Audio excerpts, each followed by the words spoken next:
All right, we were talking about the characters on Enterprise, and the last one we need to talk about is Dr. Phlox, John Billingsley. John, who I've just noticed is going to have a big role in the series Prison Break. He's been in it a little bit this season, but his role I think is going to expand dramatically next season. Is another character actor that, he's somebody else who's in tremendous demand. He did a film with Denzel Washington this past year, and Denzel specifically asked for him to come and play his buddy in a cop drama, and he's just a wonderful guy. We wanted a sort of a wise, quirky alien to play that role again, and somebody who would be our doctor. And he did a marvelous job. Another actor who I would do anything to work with again. Well, let's talk a little bit about the design of the ship because it's taking place in such a more primitive era for Starfleet ships. What was the inspiration for the look of this early Enterprise? Well, the idea that Brannon and I had for the look of the ship was to give it more of the look of a submarine, something that was all business. And we took Herman Zimmerman and we went down to the naval base in San Diego and managed to get on a couple of submarines to just get the feel of what it is to be confined in a relatively small space. We wanted it to be the antithesis of the luxury of the other starships. And the design that Herman came up with, I think, does have a lot of a submarine look. I know the network tried on a number of occasions to get us to spruce it up a little bit, but we didn't think that that was really appropriate. No potted plants or throw pillows. Yeah, they believe me, they constantly wanted color, color, color. One of the other parts of the show that elicited quite a bit of controversy was the theme song. Talk a little about that. Well, this another example of my being stubborn, right or wrong. I don't know.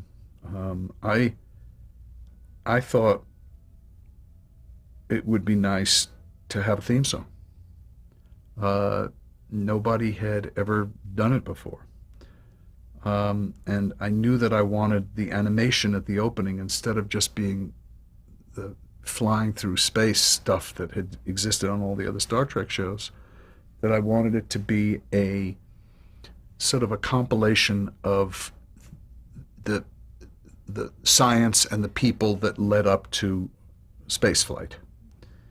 And our visual effects people put together an amazing visual montage. And we went to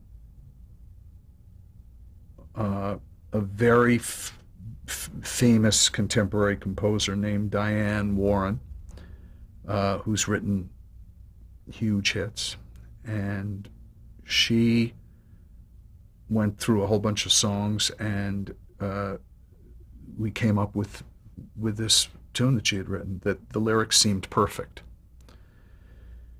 And then she got all excited. There was a British singer named Russell something. I forget his last name right now. I'm sorry. That's all right. And he was a very hot performer, kind of semi-operatic and pop performer in England, and he agreed to sing it. And the song basically spoke of exactly what we were looking for, of the dream of going out into the unknown, and the whole idea of bringing one's heart to what matters. And we recorded the song and we put it to the animation, and everybody thought it was terrific. And the audience hated it. Now, when I say the audience hated it, I don't really know. I've had a lot of members of the audience tell me they liked it a lot. But there was a very vocal group of fans who again, it's a very parochial attitude. Their feeling was you don't put lyrics onto a Star Trek show, and it's hokey, and it's just not right, and get rid of the song. And then I think in the second or third year, the network said to us, "Can you do something can you rewrite the song, and could you make the song hipper?" And we ended up doing a different. We left the vocal on, but we did a completely different instrumental with a lot more electric guitars and things to make it a little bit more rock and roll. I don't know if anybody was truly satisfied with that, but I for one can tell you that I thought it was a great opening, and I'm not alone in that. I don't think I'm in a majority, but I'm not alone. Is there a reason why the show was originally just referred to as Enterprise and not Star Trek Enterprise? Yes, again, that was my idea. I felt that every show we had done, Star Trek, Star Trek: The Next Generation, Star Trek: Deep Space Nine, Star Trek Voyager, and then every movie had a Star Trek connect to it. Star Trek Generation, Star Trek First Contact, Star Trek this, Star Trek that. That wouldn't it be nice to get rid of that? This was going to be a new idea. It was going to be a more embraceable show for young people. And anybody who didn't know that a show called Enterprise was a Star Trek show, all the better. And when the ratings started to fail in the second season, the first thing the people at CBS who had taken over all of this, the first thing they said was, let's put Star Trek back on, as if that was going to suddenly make the ratings jump up. As if anybody out there was going to say, damn, I didn't know that was a Star Trek show. So it became Star Trek Enterprise for the last 2 years. Well, also in that third season, you did an unusual story arc. There was a singular, larger story that took place over the whole season. What precipitated that decision? Well, again, when a show is having problems in the ratings, which Enterprise definitely was, the powers that be come and say, what can you do to fix it? And Brandon and I spent a great deal of time thinking about that. And we finally decided on doing something that Star Trek had never done before, which was to create a season-long arc. In Next Generation, arcs never lasted more than 2 episodes. But, you look today at shows like 24 and Prison Break and countless shows that are lost, that are continuing storylines. So we decided to try it, and we created a season-long arc, and I think it helped the ratings. Not a lot, but it definitely helped the ratings, and it also allowed Archer to become a stronger character and a tougher character, and the same thing's true with most of the cast. Also around that time, you brought in Manny Coto, joined the production team. What did he bring to the table? Manny is a huge Star Trek fan. And when I say Star Trek, I'm talking mainly the original series. So what he brought to the table was a great love for what was going to be coming in 90 years. And he was able to bring to the canon things that the fans loved, things that set up storylines that the fans of the original series knew would be paid off in various episodes of the Kirk and Spock era. And he created storylines for many episodes that did tie into the original series. And the hardcore fans, the fans of the original series, adored that. Well, you mentioned the ratings problems that the series had. It was nearly canceled after the third season. What did you have to do basically to get it back for that fourth year? Well, it wasn't so much what we did, it was really what the studio did. The studio went to the people at UPN and they talked them into giving us one more season. We were all the same company, and basically, if you can get up to 100 episodes, it makes a television show much more valuable. And at that point, we were around the 75 episode mark.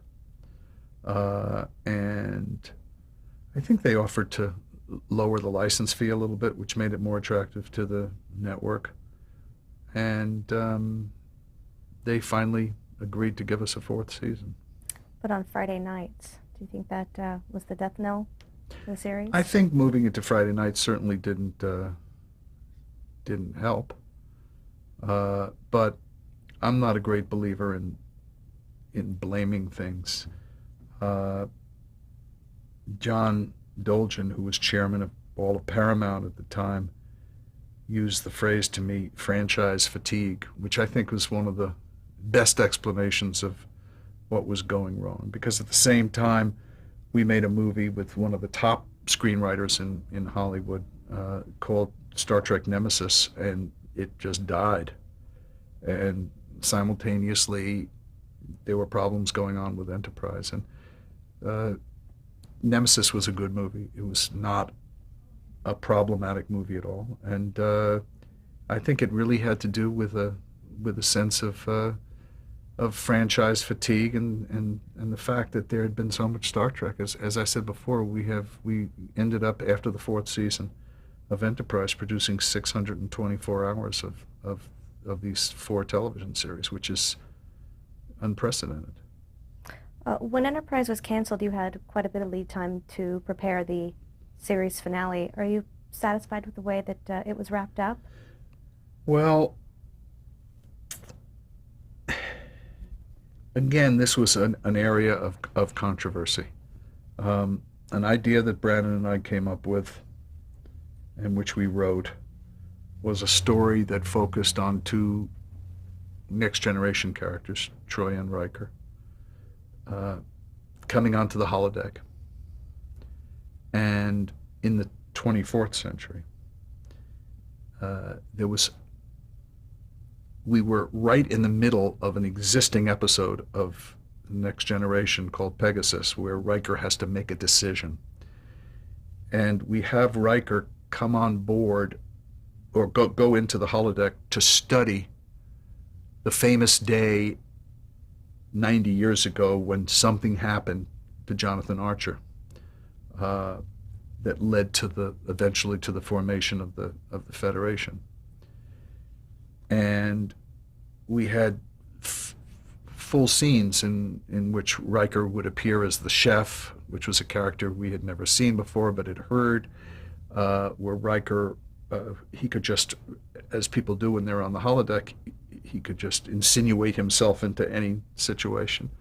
And eventually, Counselor Troy comes on board with him, and he has to make this decision. And he's watching Archer uh, at a very critical moment with a group of aliens and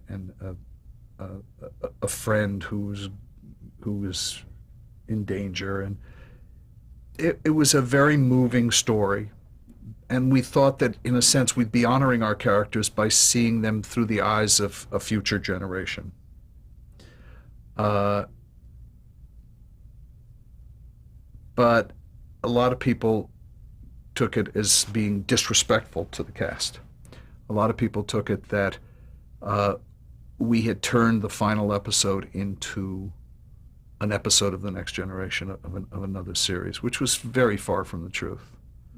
But you can't create how people feel about it, and both Brandon and I have wondered in the year since that perhaps it was a mistake.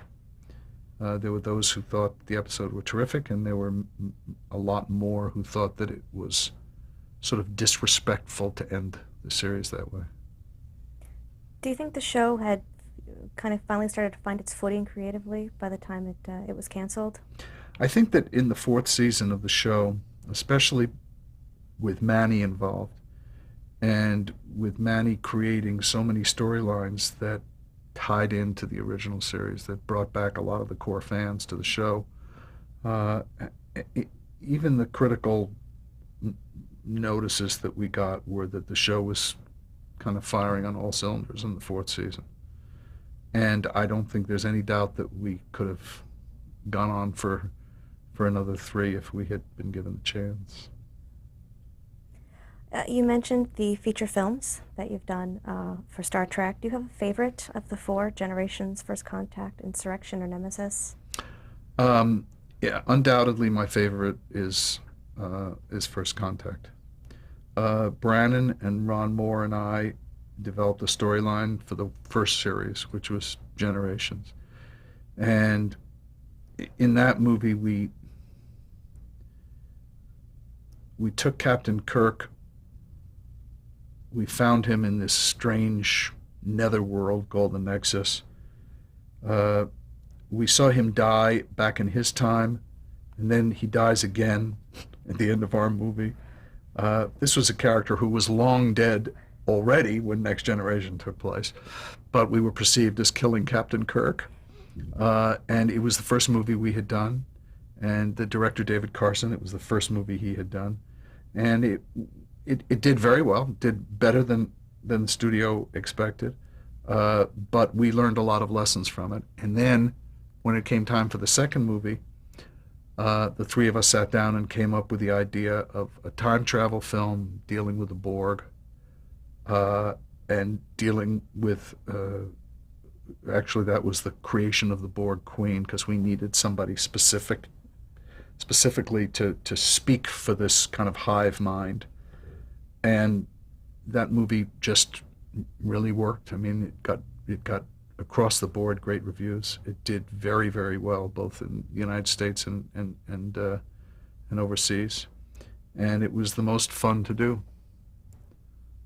Insurrection, in which Michael Piller came back on board and got involved, was a softer story.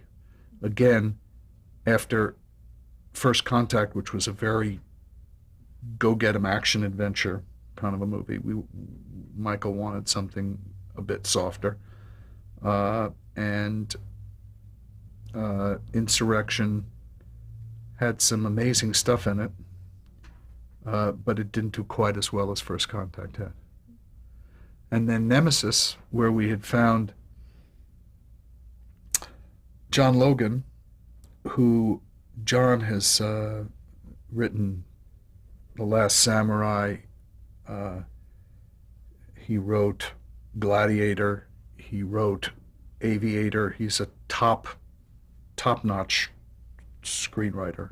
He's one of the most sought-after screenwriters in Hollywood. He was a friend of Brent's, and he came in and I met with him, and we hired him to do the fourth movie. And we hired a British director who had not been involved with Star Trek before, named Stuart Baird. And John wrote what I think is a kind of classic Star Trek movie, sort of in the vein of the classic Star Trek movies that Nick Meyer had been involved with. And it was not well received at all. It was not well received, either critically or box office wise. And there are a lot of people who blame that on things like the opening date. We were sort of wedged between two huge movies, one of the Lord of the Rings movies and a Harry Potter or something, and that there were people who blamed that. But I don't think you can blame that, because if that were true, the film would have done different kind of business overseas where it wasn't positioned in that way. I don't know what went wrong. One could blame it on franchise fatigue again, but it was poorly received, and it was a shame, because I do believe it was a good film, and I do believe that John did a wonderful job writing it. Do you have a favorite of the four Star Trek series you produced? I would say my favorite series was The Next Generation, simply because uh, it was the one that I cut my teeth on. Um, all of the actors from The Next Generation are still 20 years later, or, well, we've worked together for many years, but they're all still very close friends. I can't say that about any of the other shows. We all started in this new Star Trek world together in 1986, 1987, and we had 7 very successful years. We got nominated for Best Dramatic Series. Um, we went, we did 4 movies together. We went 4 times to London for Command screenings, and all other numerous locations around the world, Japan and Germany and South Africa. And these actors just are the ones that I feel the most connection to. And it was very special for me because it was, it was the beginning of it all. And I would say my second choice, in a way, would be Enterprise, because I was involved so much in the writing of that. Brandon and I worked together, and we wrote together probably over a third of the episodes. From all the series, do you have a favorite episode or storyline or character that you just felt just for the moment was just right? I There have been too many characters for me to have a special feeling. There were wonderful moments. Uh, we had many remarkable guest stars over the years. I would say my favorite was Stephen Hawking, who I got to meet, and actually got to meet 3 different times. Uh, Extraordinary people who were fans of the show. Um, and I think in terms of favorite episodes, I love the time travel episodes. They're all very challenging and difficult to do. There was a show called Yesterday's Enterprise in the original series, and a lot of time travel episodes. But I still think that uh, Best of Both Worlds, which I worked very closely with Michael on and in producing, it was our first cliffhanger, and it was, I think a lot of people's favorite episode, and certainly up there Hmm. with me. How do you think television has changed since Star Trek Next Generation first went on the air? And how have the audience expectations changed? Well, when Star Trek first went on the air, there was virtually no science fiction on the air. Nothing even resembling science fiction. And today, or not even today, in the interim years, uh, whether you're dealing with shows like The X-Files or any of these alien shows, I mean, last year there were 3: Threshold, Invasion, Surface. Uh, there have been dozens of shows that fit into fantasy or science fiction ever since. So we had a lot of shows to compete with. We also had ourselves to compete with. When each subsequent show came on the air, we had the previous show running in syndication that we had to deal with. Deep Space Nine was airing when Next Generation was airing. Deep Space Nine and Next Generation were airing during Voyager. So we found ourselves competing against ourselves, as well as all of this other um, science fiction that kind of permeated the airwaves. Nobody would have believed 19 years ago that there would be a sci-fi network. What do you think the future is for the Star Trek franchise?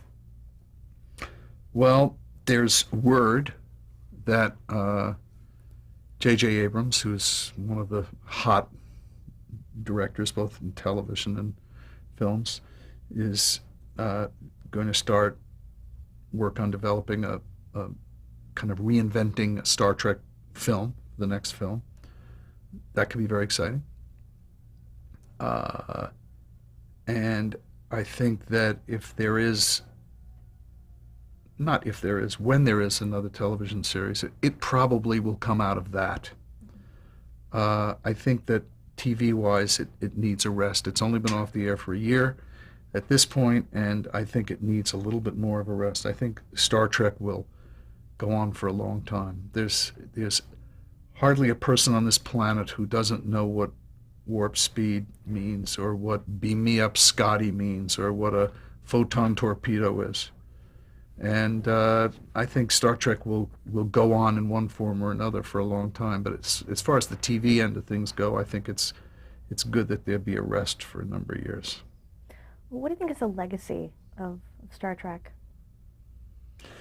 I think the greatest legacy of Star Trek is the attitude that Gene Roddenberry sort of insisted the show have. He wanted an uplifting future.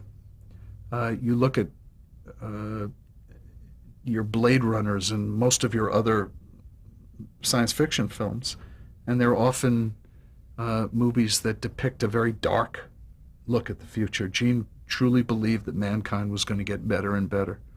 And Star Trek, unlike most science fiction, um, it projects a culture of man uh, becoming more evolved in the best of all possible ways. And I think that that kind of uplifting, positive view of the future is what makes it unique and what will keep people interested in it for a long time.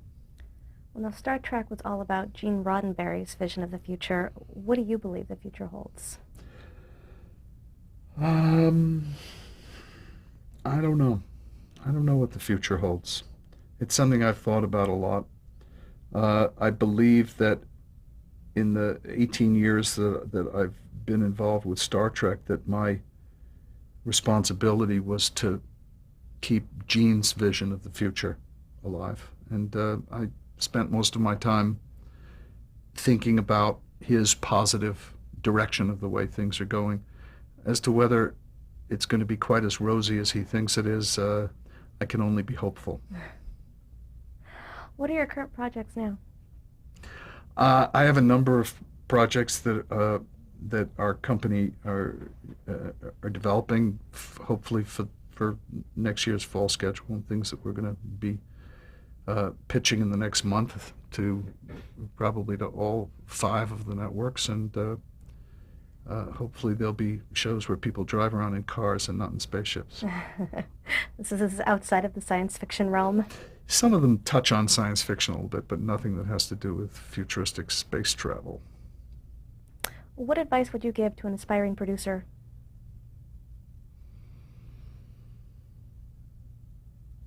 Look for another line of work. No, it's just this is a very, very hard business to break into.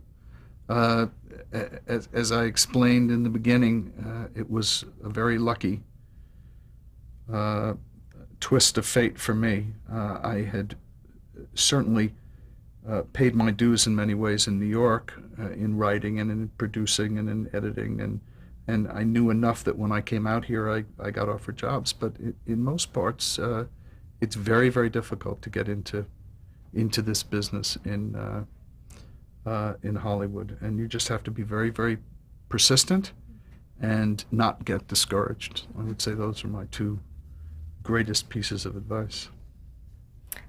Let's stop right there.